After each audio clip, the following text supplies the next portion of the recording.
Good. First of all, yeah, I really feel lucky and I really want to thank you because wasn't planned at all. It's happened by itself. And this is actually what we call down my range. Things happening in the present moment. And yeah, I feel very lucky. And I see it all the time. And it's the first time I'm here in the center, in Lizzie Center. It's beautiful. And I've been in Vienna some years ago, a beautiful city. And yeah, this combination of beautiful place, wonderful people and good cakes is the best combination. So I enjoy it. And I already had a Mozart cake yesterday. So it's good.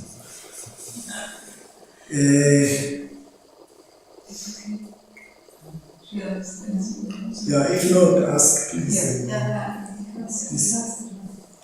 Good.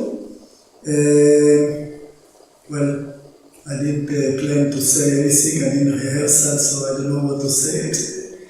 If any question you have, I will answer. If you want me to just switch on and just remind me to switch off.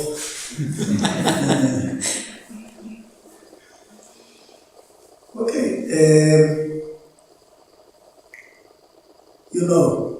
We all what in Pali called Kalayanamita.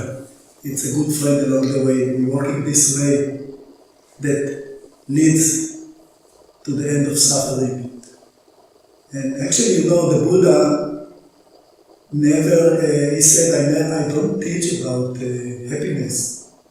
I teach about suffering, about the cause of suffering, about the cessation of the cause of suffering and the way that leads to the cessation of cause of suffering. This is what it's called Four Noble Truths. And the result of it is the real happiness, the side effect of it. Because, normally people, every not comfortable situation, every pain, every stress, they call it suffering and they're running from it and going for nice and good things, good traveling, good food, good friends, and then they call it happy. But this happiness lasts for 1 day, 2 days, and then they either keep running after it. So actually, it's part of the suffering as well. So actually, the real suffering is the coming from cutting the real happiness coming from the cutting the suffering. We have one mind. And this mind, before we start, it's what we call ignorant mind, which is ignorant not because of IQ, because of not understanding this law of nature that the Buddha find out and show us, and because this mind ruled by these 5 hindrances that cause us suffering: desire, wanting, no matter what, doubting, laziness and tiredness, anger, worry or fear and restlessness. And this mind is very agitated, all the time jumping, one moment happy, one moment sad, one moment angry, all the time fight itself, all the time. And now when we start to build the wisdom, to start to clean the mind from its defilement, then more and more we clean, less the mind has to fight itself. Less the mind fight itself, more it becomes peaceful and quiet and relaxed. Finally, at the end of this process, when it will be totally clean, it will be totally happy and totally peaceful. So this is actually in picture the way that what we're doing it, building the wisdom. And building the wisdom, it means cleaning the ignorant mind, cleaning this cause of suffering, the 5 hindrances. In In the Buddhism there is three kinds of wisdom or knowledge. The first one is from memory, from the first moment we born and we understand our parents. They tell us don't touch its cold, don't touch its hot. Until the highest university degrees, we memorize things. Second one is thinking. We think about what we learn and we get professional, we invent things. These two, knowledge or wisdom, necessary to live in this world. We cannot live in this world without this knowledge. But this knowledge or wisdom give us the solution only for the body problems. Food, shelter, medication. We can get. Das letzte bitte. Essen, Behausung und Medizin. Also mit diesen Wissensarten lösen wir diese. This wisdom bring. But they cannot solve the problem of the mental suffering, of the worry and the anger and desire and doubting and laziness. And this can be solved only by Vipassana. And you know, Vipassana is the two words in Pali called seeing intuitively, seeing directly, seeing to see the reality the way it is. And what is to see the reality the way it is? Normally, every situation that people face, they don't really see the situation because they look at it through their fears, through their anger, through their worry and doubting. So actually they see what they want or don't want, but they don't see the reality the way it is. And by this process of cleaning these hindrances, we see it more and more clearly. The reality the way it is. This is one and this is two, together is three. Good and bad is not relevant because when we know this is one and this is two, in the present moment we know what to do and how to do to solve it or to do it right. So Vipassana is a higher knowledge from thinking and memory in a sense that we cannot get it through hearing or seeing or smelling. We can get it only by our personal experience. And the fruit of it called insight. Now actually the Vipassana is the insight. We get it, any situation that we face any moment in our life, we get it first. But this it comes, Vipassana or insight, not Vipassana. Insight doesn't come, it doesn't go through the intellect. It comes straight to the heart as intuition, as inner voice. We face something, right away we know, this is right for me, this is not right for me, or wrong for me.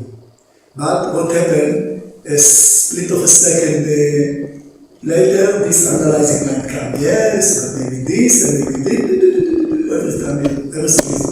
So now, by cleaning this, putting aside every time this analyzing mind comes and go into this, acknowledge and come back, acknowledge and come back, we build the insight.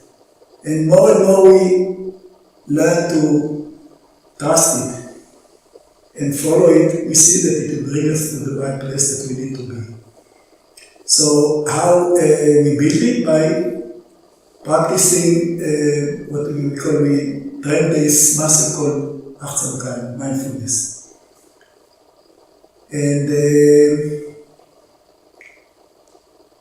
actually all this training is just a tool to take it and use it in our everyday life. Otherwise, there is no meaning to this training if we don't know how to make it part of our life, everyday life, to live it. So we have to take this four foundation of mindfulness that normally we look at it through the practice.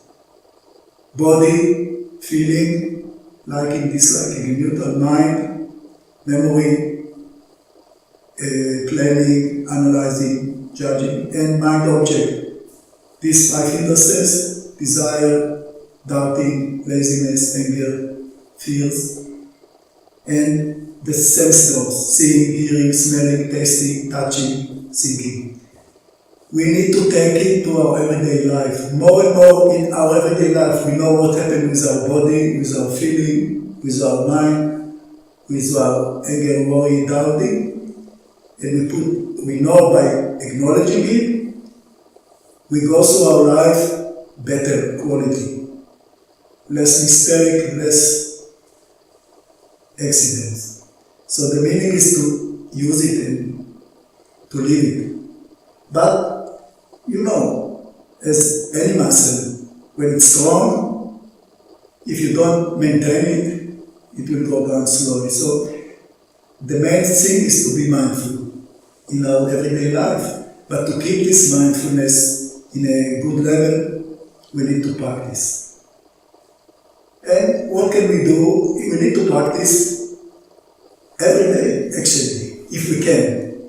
I'm always tell people, you know, life is a question of priority.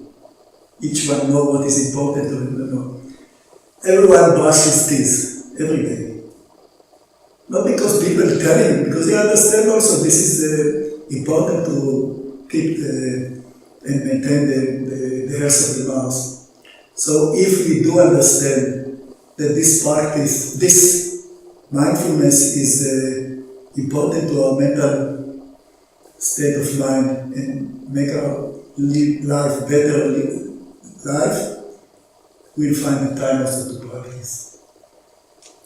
And also, just as a practical part, try to, if you can, it's important to do this process of mindful prostration, walking and sitting. There is a meaning to it. Mindful prostration is, we call it recall the mind. We're coming from work, from friends, our mind is somewhere behind us. So it's just concentration, you don't acknowledge it. You just bring the mind, be here. At the moment we bring the mind to a level that we can start also build the mindfulness, then we start walking and building mindfulness and concentration. And then when we sit and close our eyes, the concentration go high and mindfulness go higher and inside build in. So each one builds the other one. And many times people, of course when you don't have the condition to walk, you don't walk. But if you have the condition, always it's important to walk, because if you just sit, it's many times it's laziness. And anyway, it will take you half of the time to get to a level of the concentration that you start with it if you start after walking. So walking, it's important. Also the walking, as you can read it in the Only Way book, and I just don't say there is other benefits to walking. Walking mindfully is train you to walk a longer distance, build the concentration and mindfulness, build the patience, and make many physical problems better or healing in the digestion, in the blood circulation, in the joints. So it's important to do this walking meditation. Okay. What else?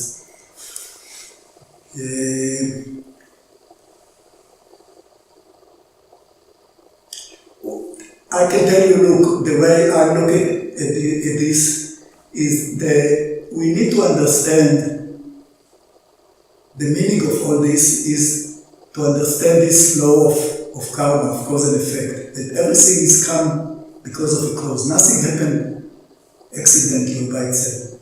Also, this we meet here is not accidentally. It's a result of cause and effect. And also that you are here in this road of Dharma and way of cutting the suffering. It's happened because you had enough merits to support you. You did enough good things that allow you to come to this and do it. And actually, you know, you look around you, your friend, many people They don't do it, they cannot do it. And that's what the Buddha said when he got ignited. He said, most of the people, he call it dust, they have too much dust that cover this inner quality. So they will not be able to do it and learn it. But there are people there a little bit dust, and to them I can teach. And we are lucky one that have a little dust, so dust.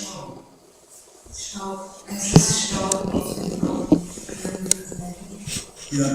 So we are lucky that we are in this small group, and we need to consider how lucky we are. And the Buddha actually said, he said in one of the Sutta, or he explained how lucky we are. It's like if you take a turtle, sea turtle,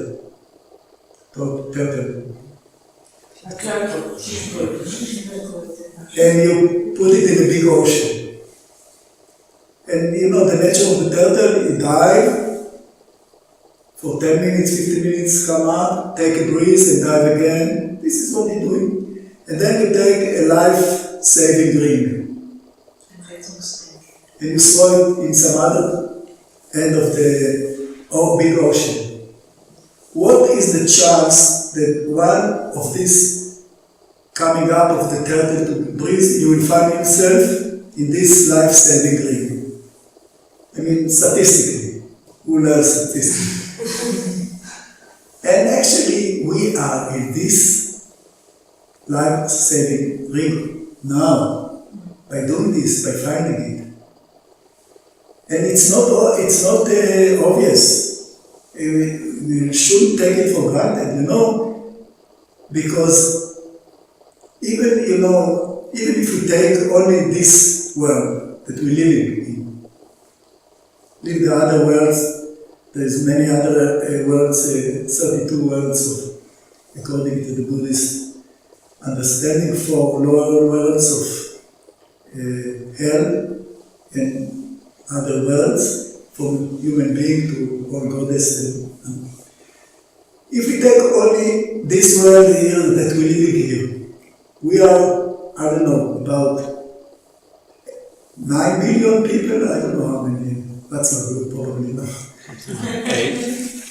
It sounds a lot, and actually it's quite a lot on this small planet, especially with all this, what they're doing. But if we take only the other living creatures around, all the creatures that flying in the air, all the creatures that on the ground, all the creatures in the ground, all the creatures in the sea, on the sea, and under the sea, it's really nothing, this number. So to be a human being is a very special, you can call it luck, because actually only human being can do this work of cutting, of doing this work, what we're doing now, and training to clean the mind from its defilement. But in this 8 billion people, it's not obvious that we are healthy, with clear mind, that we can talk, that we can hear, that we can see. There are many that we cannot. But for us it looks like it is normal. But it's special to be in this healthy body and in this clear mind. And this is actually the level of Bankayana. Bankayana is the yana that shows that everything comes to end, finish, broken. Nothing stays forever. It's part of the anicca. And by understanding this, and by understanding that this body that we have will finish sometime. It can finish in 1 day, in 1 year, in 100 years, but sometime it will finish. That's the nature of the body. And because we don't know when it will be finished, and because we know and understand now how important to use this body as long as it's healthy and good, and to use this mind as long as it's clear and it's good, to do this work of cutting the suffering. This is the specialty that we are here, and it's not, we cannot take it for granted, it's very special. And this is how lucky we are, actually. Do you feel lucky? I do.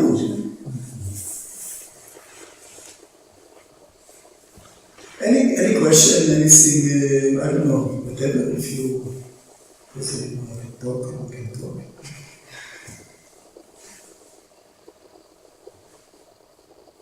I actually have a question. Please. About alcohol, because alcohol is one of the 5 precepts, right? Yes, absolutely. And like, what does it mean that you really should not drink any alcohol, or? Let me explain something. Look, I can tell you from my experience, for many years ago, when I never drink a lot.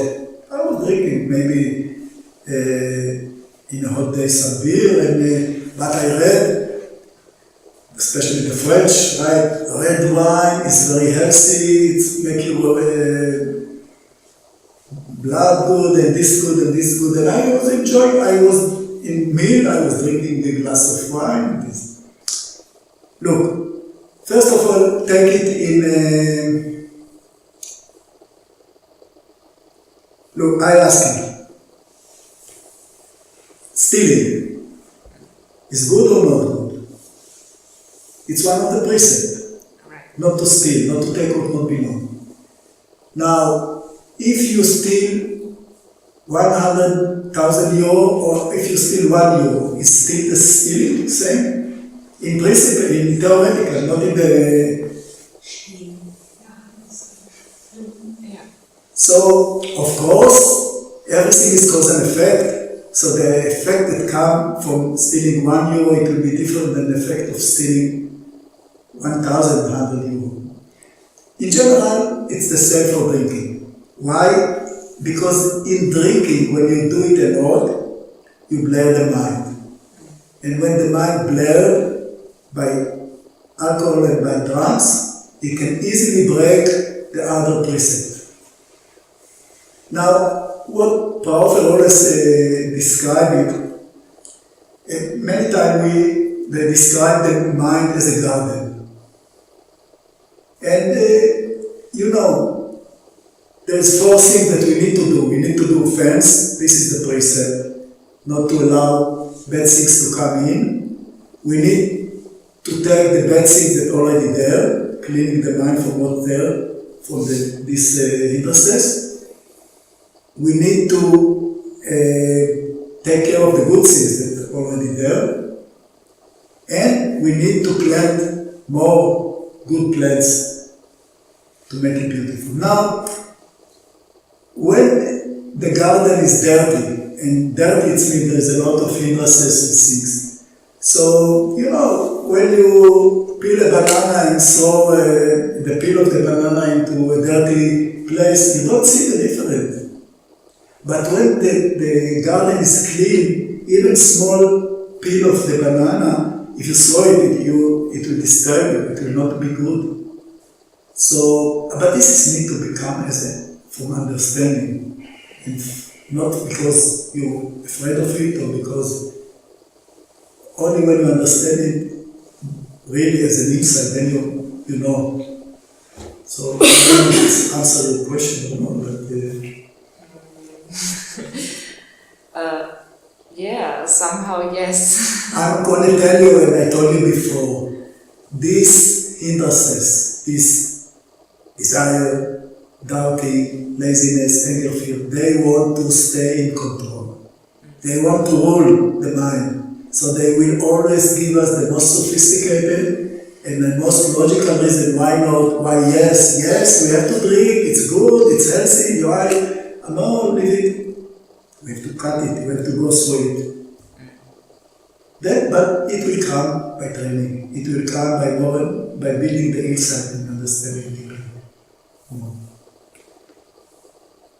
Okay, thank you. That's the obvious.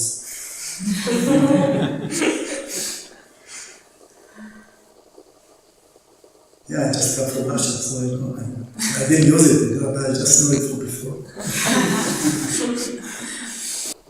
Anything else? Yes, I have a question. Please. On a retreat, why do we have to stay the whole day in one place? I watched it, I'm having resistance and I don't want to be... To show you resistance first. Ah. Do you cook? Yeah, yes. Do you know the difference between fast food and slow cooking food? Yes, yes. You appreciate slow cooking? Yes. This is slow cooking food. Slowly. Then, because you know all the condition, all this come to show you the hindrances that are in, they're coming. Yes. So the resistance, the impatience. You know, the pain, which is part of the condition, they are not a real pain. They are condition of the practice. And they come to show us and to bring what we normally don't want to look at and push it down. The worry, the anger, the desire, the doubting. But now, they bring it up. So every time you have pain, for example, you need to acknowledge pain. But then, see what follows the pain. I don't like it, I don't want it. Doubting, is it good? Is it not good for me, man? I read that there is a teacher, he said if you go to 24 hours sleeping, you come enlightened, and this. Doubting. Worry, I damage my body, I cannot walk. You know, my teacher is not alive anymore. He was the first teacher of Hildegard and of Paofer and also me, Lupo Banyan. And he was very tough. He always, Paofer told me, I didn't remember it, but he said to the people, if you don't do 1 hour, I don't give you another touching point. And start doing 1 hour. And of course, Ajahn Tom is the opposite of it. He's more soft and more, you accept, okay. And this is what I learned. And you get what you get. It's better than not to get at all. I mean. Anyway, he who used to say, there was not yet happened that someone had to cut his legs because he didn't move it because of the pain. Pain is a condition of the practice. This is our teachers. So I always tell people, if you move it right away, the leg because it's pain, it's like you say, this teacher is too tough, I don't want to learn in his classroom. Okay, but you come to learn, stay. And see what it's teaching. But also, after you do it, if it's become unbearable, you can close eyes with acknowledging, moving, touching, moving, you can straighten it. Like you said, okay, now I'm going out to breathe some air from the class. And when it's relaxed, you do it again, close eyes, come back, and keep learning. Thank you.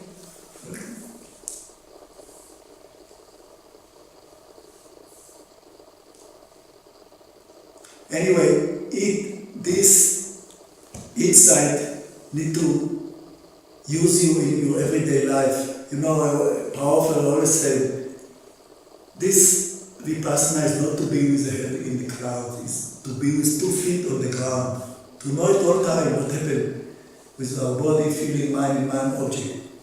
To know, shall I marry or shall I not marry? Shall I bring children or not bring children? You know, when we said if we are in a minus, with a minus in the bank, if we run away to Thailand, it will help to the minus. No, we have to face it. We have to go to the bank and go to the banker and see how we solve the problem. So this is all about to live our life better quality, and to know how to move with it by trusting our intuition, by understanding. And you know, to summarize it, you know, when the people ask the Buddha, what do you teach? He said, I'm teaching only 3 things. And through these 3 things, all the Buddhas and all the Arahant and all the enlightened people go through. Don't do bad things, do good things, and purify your own mind. Don't do bad and do good is the precept. These 5 basic moral precepts, and there is no argument about what good and not good. This is, if you keep this, not killing the living creature, not stealing, not do wrong sex in a very simple way, right speech, don't lie but also don't talk harsh and hard and don't separate with people, and don't blare the mind with intoxicated drugs and alcohol. If you do this, this will be a fender that protect you to get into a difficulties and to a bad situation. Because you don't do any wrong, you don't steal, you don't kill, you don't do anything bad. And if you keep doing this practice by cleaning the mind, your life will be fine. Now, I always tell people every time when we acknowledge worry, for example, or fear, it's like we see a huge tree of fears with thousands of leaves. Every time we acknowledge worry, one leaf. It come again, still thousands of leaves, but one leaf less. Another leaf less. There's no way we can take it in one time. But slowly we reduce it, we strengthen the faculties, confidence, energy and effort. No problem, I have to do it, I can do it. Concentration and mindfulness come up, inside BD. Now, every time it comes, all these hindrances, it comes, what is still there to be cleaned, not new. There is only one case that new leaves can come all the time again if we break the precept. But if we don't break the precept, if we keep the precept, new hindrances not building in. What comes is the old one that we still keep cleaning until the point that we totally clean them. So this is very important, this keeping the precept. This is the base. You know, all this way of eightfold way is called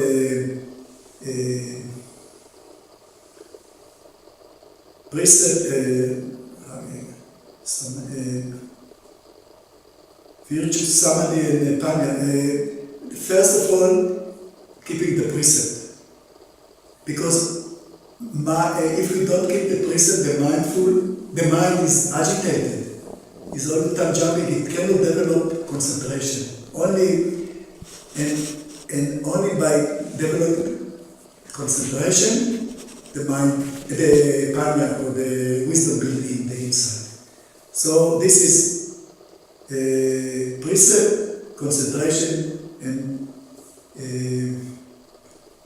wisdom. This is the way, this is the eightfold path. It's simple, you know, it's really simple.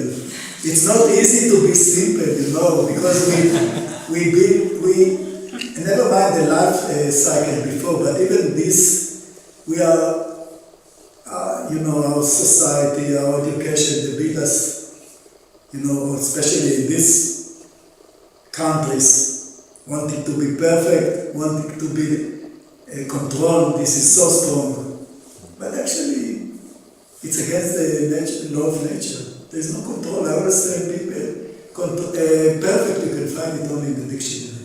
Yes, more we try, we get better and better, but never all the time.